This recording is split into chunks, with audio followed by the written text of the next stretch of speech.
Hello everybody, this is Isaac again, the Handy Leatherman. Anyways, I wanted to gotta do an update video on the raised garden boxes that I built for the little woman. In the video it shows them in treated lumber. But then I did a bunch of research and everybody's saying do not use treated because it will leach into the soil.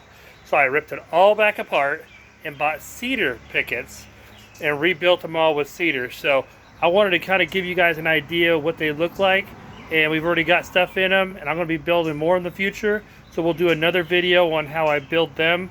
But there is a sawmill about 45 minutes from me that supposedly I get cedar, bigger boards, cheaper, because Home Depot is where I bought the cedar. It was $307 a picket, so it came to about $100 in cedar, so it added up real quickly. So we're going to kind of look at another way of buying some different price cedar to build some more boxes in the future. But let's go ahead and go check it out.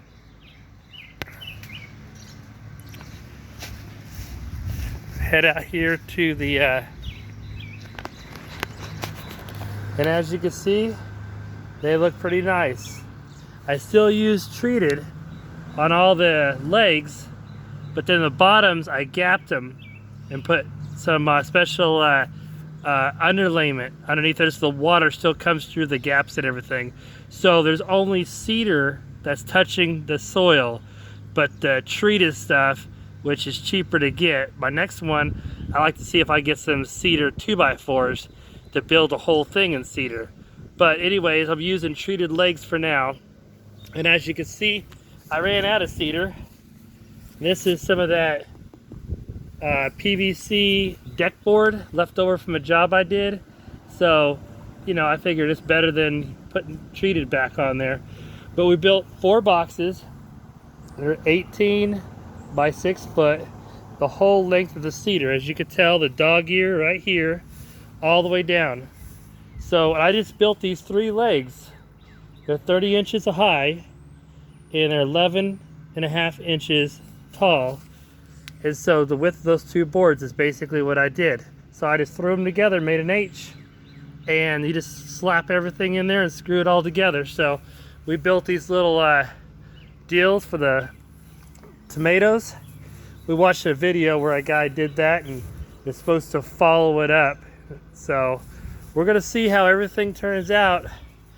I'll show you in the next video I do about these raised garden boxes, about how they I put them all together and everything. So anyways, it's there we go, sun's in my face now, but it's getting warm outside. It's really nice, and there is countless videos out there on YouTube, so make sure you guys do what you can to try to do this. We know that it's always good to try to grow what we have.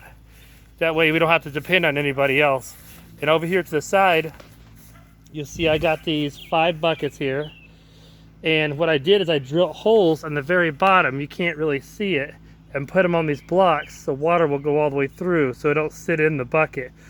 And that was another video I saw. A guy was talking about growing in containers. So we ran out of what we could put in the bed, and so I just grabbed these buckets that I had around. But we'll see how they do too. And I'll kind of show you which one grows better than the other. They should all grow about the same. So anyways, until we talk again, hope you enjoy this video. Remember, have fun, stay out of trouble.